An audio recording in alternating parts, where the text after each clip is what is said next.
Hey guys, Jake! Welcome back to the channel. So guys, earlier this evening I was on a live stream and I posed a question about what is value for collectors.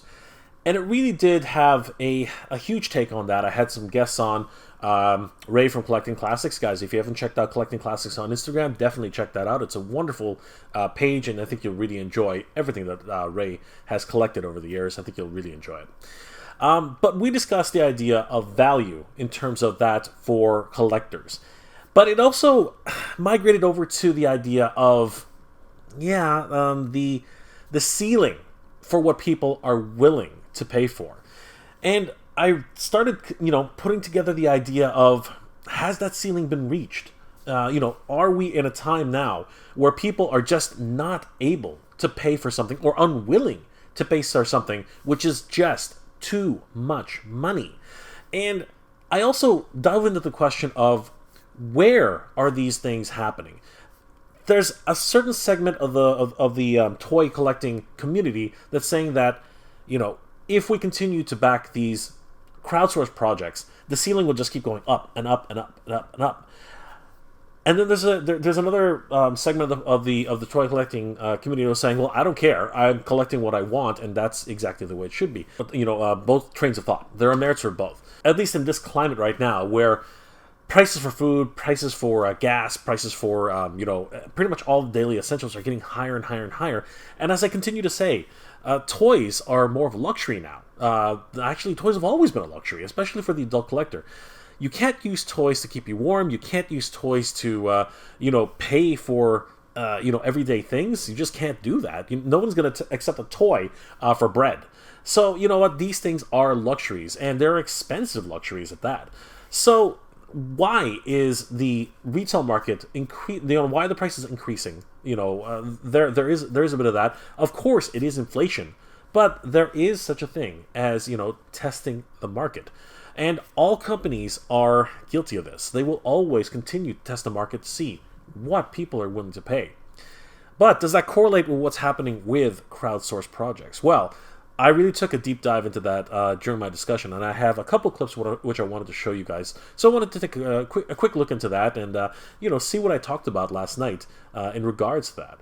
But before we take a look at that, guys, if you enjoy this type of content, please consider subscribing to the channel. I post up to 2 episodes a week, and I hope you guys enjoy. And don't forget to hit that bell notification so you guys always know when new episodes are posted. I also have a Patreon page, guys, and if you are able to, I would really appreciate it if you would check that out, because the Patreon supporters of this channel, which I highlight at the end of the video, they are the lifeblood of this channel. Believe me, they are. They really help me to continue making the wonderful videos that I do. And if you're able to, please consider becoming a Patreon member. It really does help the channel. Thank you guys so much. Well, guys, without further ado, let's take a deep dive into my discussion about the ceiling, which has already been reached, or is it that the toy companies continue to push that envelope ever so slightly until we actually reach that ceiling, and then they have no choice but to bring it back down. Let's have a look. What I say here is mostly theories. Okay, I'm not going to profess that I know what the hell is going on. Okay, I think that's not. I don't want that to be an overall arcing idea as to. I'm an expert on this. I have no freaking clue what's actually going on out there. Retro Collector, my main worry is that the escalating price trend. If the engine of so we're talking about this now. If the engine of vengeance fails, it may lead to some course correction, but I think the damage may already be done to the hobby and may bring prices out. Retro Collector, I don't think that's really and this is what I was trying to explain at the beginning. Yes, there is some validity to that. I mean, all companies will test the waters. Every single company out there is going to say, how much are people willing to pay for this? Like they do that all the time because they can want to maximize profits. But they're already experiencing this now with the price hikes that are already reaching the market now. They're seeing that people are becoming really, really choosy. They are not picking up action figures at this stage. So because of that, they're always reevaluating. We set this out at $25, and you know what? They're starting to set on the shelves. Like, we're getting returns all the time. All this non-plastic packaging. Our partners in the retail space are saying, what the hell's going on with this stuff? We're getting tons of returns, and people are returning them with different pieces inside. You got to do something. This is what happens. The consumer does have the power to enact change, but for a retail level, it happens at the retail level. I think that's what people have to understand, right? When you start putting figures out at a certain price point in retail, when people stop buying it at retail, that's when the retailers say, "Hey, this is not good. Don't give this to us anymore," and they stop collecting. They stop carrying it, and that's actually the way to do it, right? Trying to say, and I know there are a lot of there are a lot of channels out there that are echoing this. That if you back Eternia at 550, we will never see play sets ever again. That's false. We know that Snake Mountain is coming.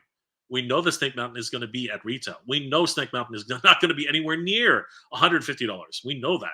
It's a freaking plastic shell, for crying out loud, right? If you look at what they just released for Castle Grayskull and try to justify that Castle Grayskull at $100 USD is going to be worth less than Snake Mountain, which doesn't have any features it doesn't even have a microphone, right? It has nothing but plastic features, right? And you're going to try and justify a $100 product with lights, sound, retracting gate, motorized options, right? And you're going to say that this is not as valuable as this Snake Mountain?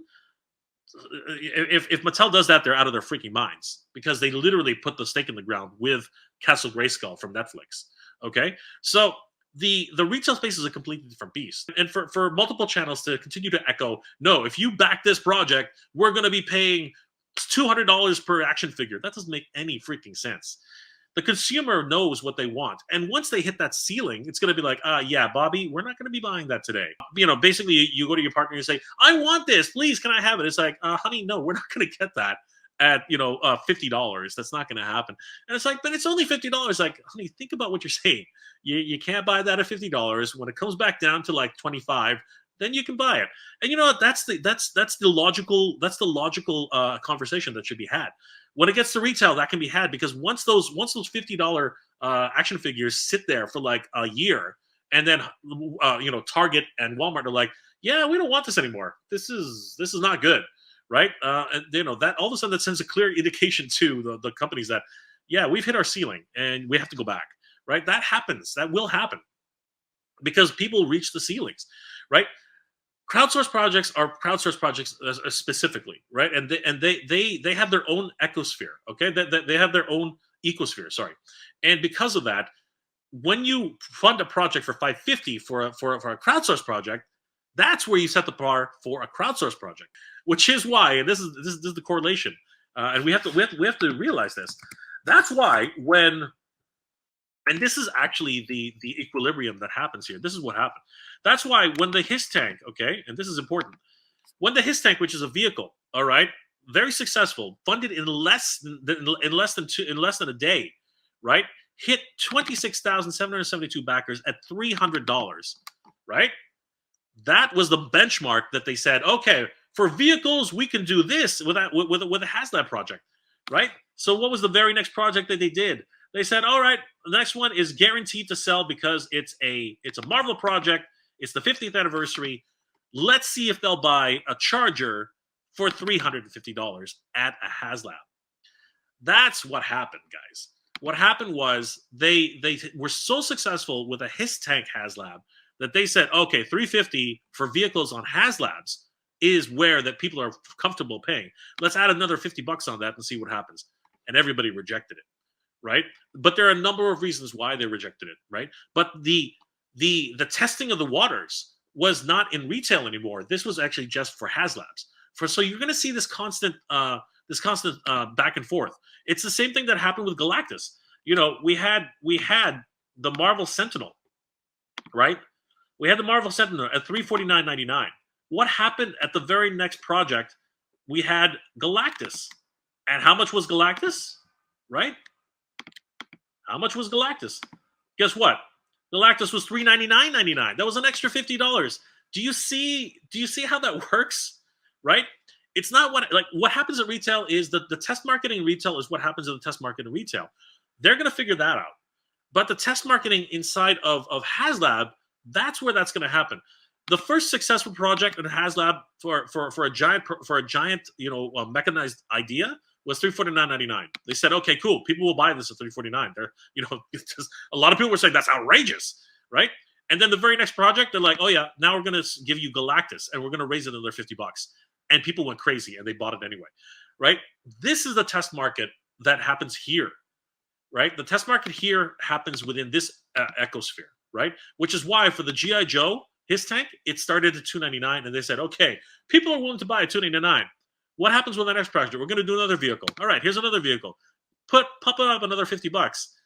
All right, this is not going to work. We have to go back down, and that's the kind of thing that you're going to see. That's what you're going to see with these types of projects. In the retail space, is going to be it's going to be the same idea. Master Universe, right? Right now they're up to almost $18, right? They're up to $18, right? There, and people are buying it at $18. When it hits 25, or sorry, when it hits $22, then all of a sudden they start selling a lot less and a lot less and a lot less, and then all of a sudden, okay, Mattel's going to be like, okay, I think we're going to go back to $18 because 22 seems to be where they don't want to buy them anymore, right? That's where that happens. Same thing with GI Joe. Same thing with Marvel, right? They're at $22 or $23 right now. If they go up to 25, and all of a sudden people are like, whoa, hold on, we're not buying these anymore, right? That's when all of a sudden things are going to take a course correction, and that's actually what's probably going to happen there. And as I said, the same thing is happening with the Haslab projects, right? You see the incremental increases in similar projects, right? Giant robots went from $349, which was the ceiling of a lot of people were saying we're not going to pay any more for this. But then they released another gigantic beast. He's not a robot, but they released another gigantic figure, an extra $50 more, and people were happy to pay it, right? Whereas here we have a vehicle, which a lot of people were anticipating at $299, right, $300, and the very next thing was another vehicle to try and test the waters, and they raised another $50, as is their MO, their modus operandi. That's what they do to find out whether or not the ceiling has been hit, and the ceiling got hit. All right, the ceiling got hit at $349.99. That's what happened, right? And that's where we are right now. So I think that we're going to see the next vehicle is going to be back down to $299 as a cap. I think that's what's going to happen. That's just me, extrapolating what I see, with these projects going forward. Yeah, this is always going to be a polarizing topic. No matter what, at the end of the day, we love these adult collectibles. At the end of the day, that cannot be denied. All of us in the adult collecting toy community, we love these things. We love the Master Universe releases for any of us. We love the Origins. We love the Masterverse. We love the Vintage Collection. There's just so many things to collect right now. And of course, with G.I. Joes and Marvel, there's just a ton of different things to collect on that market. Whether it's Spider-Man or Fantastic Four, or any of the additional brands for X-Men and all those other, spin-off series from God knows where. And that's not even talking about the MCU figures. There are so many different things to collect.